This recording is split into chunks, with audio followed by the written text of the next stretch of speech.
नमस्कार, मैं हूं कुलभास्कर ओझा और आज हमारे प्लेटफॉर्म पर चर्चा होगी सोनम वांगचुक। सोनम वांगचुक की गिरफ्तारी सही है, साजिश है। सोनम वांगचुक लद्दाख में क्या कर रहे थे? वो लोगों को उकसा रहे थे, भड़का रहे थे या समझा रहे थे और केंद्र सरकार से अपनी मांगों को पूरा करने के लिए भूख हड़ताल शांतिपूर्वक कर रहे थे? क्या था सोनम, क्या है, था बोलना भी ठीक नहीं होगा क्योंकि लड़ाई जारी है। क्या है सोनम वांगचुक के मन में और क्या है उस मन की सच्चाई? आज इन्हीं पे चर्चा करने के लिए हम यहाँ पर मौजूद हैं। तो पहले ये तय करते हैं कि सोनम वांगचुक बैठे क्यों थे भूख हड़ताल पर। तो सोनम वांगचुक 4 मांगों को लेकर भूख हड़ताल पर बैठे थे। उनकी पहली मांग ये थी कि यूटी का दर्जा जो लद्दाख को दिया गया है वो हटाकर उसको पूर्ण राज्य का दर्जा दे दिया जाए। अब ये थोड़ा सा हैरान करता है। हैरान इसलिए करता है कि जब धारा 370 हटाई गई जम्मू कश्मीर से, तब सोनम वांगचुक का एक ट्वीट आता है। उस ट्वीट में सोनम वांगचुक प्रधानमंत्री मोदी की तारीफ करते हैं और कहते हैं कि लद्दाख की जो मांग 1989 से थी वो केंद्र सरकार ने पूरी कर दी। बहुत अच्छी बात। 1989 की मांग 2019 में पूरी कर दी मोदी सरकार ने और वांगचुक उसकी तारीफ करते हैं। लेकिन ऐसा क्या होता है 6 साल के अंदर कि वही सोनम वांगचुक यूटी का दर्जा खत्म करने की मांग करने लगते हैं? इस पर बहुत लोग ये कह रहे हैं कि केंद्र के सरकार के साथ हो तो सरकार खुश है आपसे, आपने उसका विरोध किया तो आप जेल भेज दिए जाओगे। ये भी तर्क सोशल मीडिया पे खूब चल रहे हैं। तो खैर, इन तर्कों की बात अलग है। लेकिन 6 साल में ऐसा हुआ क्या? लद्दाख के जो लोग 1989 से 2019 तक इंतजार करते रहे, उनके लिए आखिर इस 6 साल में ऐसा क्या हो गया कि वो जो उनकी मांग इतनी सदियों की थी, दशकों की थी, वो मांग अचानक से 6 साल में बदल गई? इसके पीछे भी कुछ तो रहा होगा। क्या था? वो सोनम वांगचुक का एनजीओ था, वो गांधी परिवार से सोनम वांगचुक का कोई कनेक्शन था। ऐसी चर्चाएं सोशल मीडिया और अलग अलग प्लेटफॉर्म्स पे हो रही हैं। ये चर्चाएं होती हैं जब कोई विवाद होता है तो उसमें बहुत सारे एंगल्स निकल के आते हैं। तो हम उन एंगल्स पर नहीं जाएंगे क्योंकि हमको उनकी सच्चाई नहीं पता है।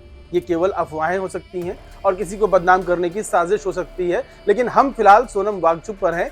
वांगचुक साहब कहते हैं कि यूटी का दर्जा खत्म किया जाए और पूर्ण स्टेट का दर्जा दिया जाए, पहली मांग। दूसरी मांग कि आदिवासियों की सुरक्षा करने के लिए, वहां के मूल निवासियों की सुरक्षा करने के लिए हमको 6th शेड्यूल में डाला जाए संविधान की, जैसा नॉर्थ ईस्ट के कुछ जिलों में और शहरों में है, ताकि आप वहाँ पे ज़मीन ना खरीद पाएँ, ताकि आप वहाँ पे जाके रह ना पाएँ। बहुत सारी चीज़ें, बहुत सारी सुविधाएं उससे मिलती हैं वहाँ के लोकल लोगों को। लेकिन बाहरी लोगों के लिए बहुत सारी कंडीशंस बन जाती हैं।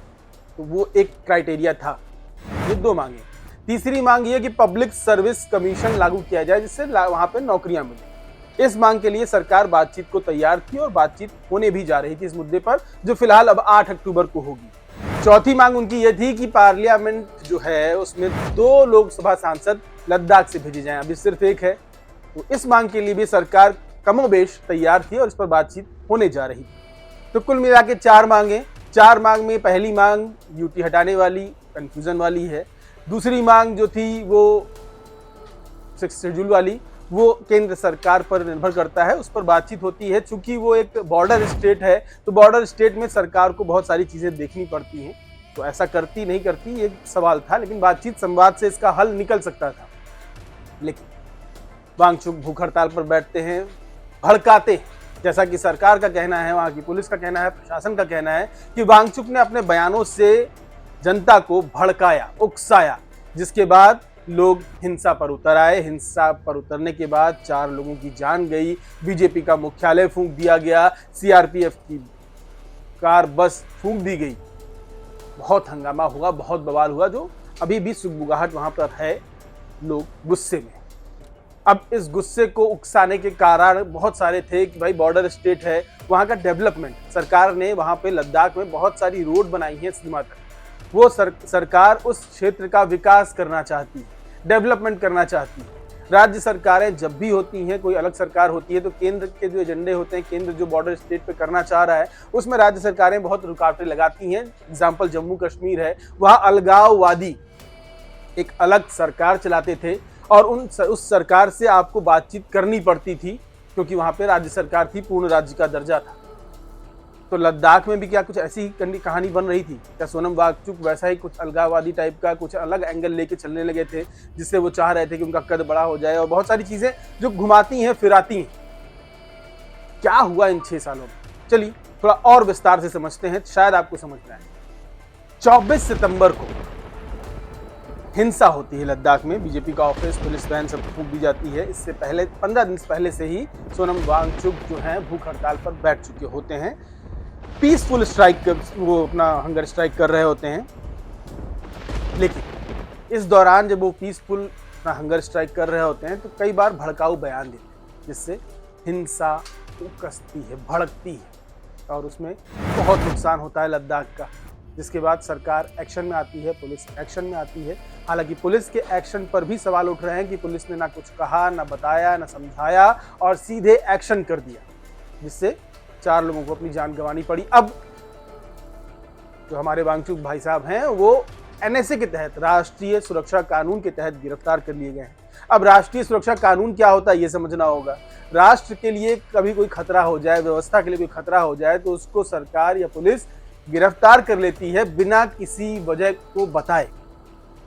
ये गिरफ्तारी कभी भी हो सकती है, इसके लिए वारंट लेके जाना जरूरी नहीं होता। और इस केस में अगर गिरफ्तारी होती है तो आपको बेल भी नहीं मिलती है, आपकी जो न्यायिक अधिकार हैं वो हटा दिए जाते हैं, वो खत्म हो जाते हैं अचानक से। 12 महीने के लिए आपको जेल में रखा जा सकता है। एक कमेटी होती है जो ये तय करती है कि आपको रखना है जेल में या बाहर निकालना है या छोड़ देना है। उस कमेटी के सलाह के बाद ही पुलिस या सरकार ये फैसला लेती है कि आप जेल में रहेंगे या बाहर आ जाएंगे। और भी बहुत सारी धाराएं इस दौरान उनके ऊपर लगाई जा सकती हैं। जैसा जैसी जांच बढ़ेगी वैसे वैसे उनके ऊपर केस भी बढ़ सकते हैं, वो जांच पर निर्भर करता है। लेकिन फिलहाल वो एनएसए के तहत बंद हैं। 12 महीने तक वो जेल से बाहर आ पाएंगे या नहीं आ पाएंगे ये वो कमेटी तय करेगी। फिलहाल उनके पास जो न्यायिक अधिकार उनके हैं वो नहीं। अब राष्ट्रीय सुरक्षा का खतरा, राष्ट्र की सुरक्षा को खतरा है, बॉर्डर स्टेट है, तो सरकार को फैसले लेने पड़ते हैं और फैसले लेते समय ही कुछ ना कुछ सवाल उठते हैं। अब ये सवाल जो उठ रहे हैं, अब इसमें एक खेल है एनजीओ का, कि वांगचुक साहब की एक एनजीओ थी जिसका नाम था SECMOL, जो एजुकेशन रिफॉर्म पे काम कर रही थी, जिसको FCRA के तहत विदेशों से, फॉरेन से फंडिंग आ रही थी। सरकार ने इसकी जांच कराई थी CBI से, जल्द ही जांच कराई थी और गिरफ्तारी से कुछ दिन पहले, हिंसा से कुछ दिन पहले ही उसका लाइसेंस सस्पेंड कर दिया था। यानी सरकार को लगा कि वांगचुक साहब अपनी एनजीओ के थ्रू कुछ विदेशी फंडिंग ले रहे हैं जो गलत तरीके से इस्तेमाल की जा रही है या उसका गलत उपयोग हो रहा है या गलत तरीके से मंगाई जा रही है। कुछ भी उसमें अनियमितताएं थीं जिसकी वजह से सरकार ने उनका लाइसेंस कैंसिल कर दिया। लेकिन लाइसेंस कैंसिल होगा या सस्पेंड होगा ये भी तय होता है कि एनजीओ कैसा काम कर रही है। अगर लाइसेंस सीधे कैंसिल कर दिया गया, इसका मतलब सरकार को लगा कि मामला गंभीर था, क्योंकि हर एनजीओ को यह मौका दिया जाता है कि वो अपनी बात को रख पाए। और इसमें भी लाइसेंस खत्म, आपका कैंसिल होने के बाद भी आपके पास ये मौका होता है कि आप जाकर अपनी बात रखें और अपनी बात रखकर लाइसेंस का कैंसिलेशन खत्म करा सकते हैं। अब वांगचुक साहब को वो मौका मिलेगा, नहीं मिलेगा, क्या होगा? लेकिन ये एनजीओ वाला जो एंगल है ये अपने आप में एक सवाल उठाता है कि वांगचुक साहब वहां पर कर क्या रहे थे? चारागाहों की आवाज उठाने के लिए वहां पर थे या अपनी राजनीति करने के लिए वहां पे थे या विपक्ष की आवाज बन गए थे? वो बहुत सारे ऐसे सवाल हैं। बॉर्डर स्टेट हैं आप, तो वहाँ पे अगर डेवलपमेंट हो रहा है, वहाँ पे इंडस्ट्रीज लगाई जा रही हैं, तो वो हमारी पकड़ को, हमारी स्थिति को मजबूत करता है। अब लद्दाख में अगर कंडीशंस जो है लद्दाख की, वो आप देखिए कि वहाँ पे बहुत ड्राई स्टेट, तो ड्राई स्टेट है तो वहाँ पर बहुत सारी चीज़ें बहुत सहूलियत से नहीं मिलती हैं। ऊपर है बहुत ज़्यादा, तो वहाँ पे सड़कें बनाना, उन सड़कों पर मान लीजिए कोई युद्ध हुआ तो चीन से लड़ना है आपको, तो आपके पास सड़क ही नहीं है वहाँ तक पहुँचने के लिए, आप हेलीकॉप्टर वहाँ उड़ा नहीं सकते, ऐसी वहाँ की कंडीशंस हैं।